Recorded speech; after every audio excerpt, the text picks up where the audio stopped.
Hello friend, সবাইকে জানাই শুভ সকাল। তো চলে এলাম ছোট্ট একটা মিনি ব্লগ নিয়ে। তো আজ সকালে জলখাবারে বানাচ্ছিলাম চাউমিন, যেটা ছিল অনেক রকমের সবজি, যেমন বাঁধাকপি, গাজর আর বিনস ছিল। তার সাথে আমি ডিমও দিয়েছিলাম পরে। তো সবজিগুলো ভালো করে ঢাকা চাপা দিয়ে একটু সেদ্ধ করে লাল লাল করে ভেজে নেবো। তো চাউমিনের সবজি সবসময় চেষ্টা করে ঝিরি ঝিরি করে কাটার। আর সবজিটা যতক্ষণ না লাল লাল হয়ে যাচ্ছে ততক্ষণ পর্যন্ত ভাজবো। আচ্ছা, ভাজা হয়ে গেলে লাস্টে আমি একটু মাঝখানটা ফাঁকা করে নিয়েছি, দিয়ে একটা ডিম দিয়ে দিয়েছি।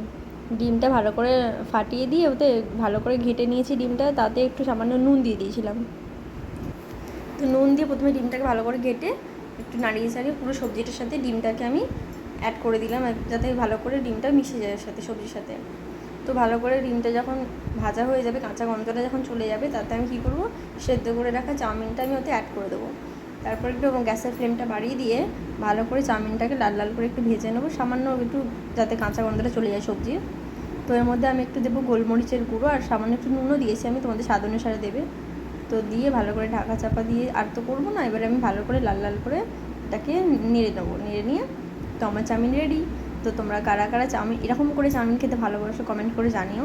তো এইভাবে কিন্তু চাউমিনটা খেতে খুব ভালো লাগলো, তোমরা খেয়ে দেখো করে একবার, অসাধারণ লাগে। তো আমার চাউমিন হয়ে গেছে ডান করা। তো চলো আমি খেয়ে বলি কেমন হয়েছে। চাউমিনটা কিন্তু খুব সুন্দর হয়েছে।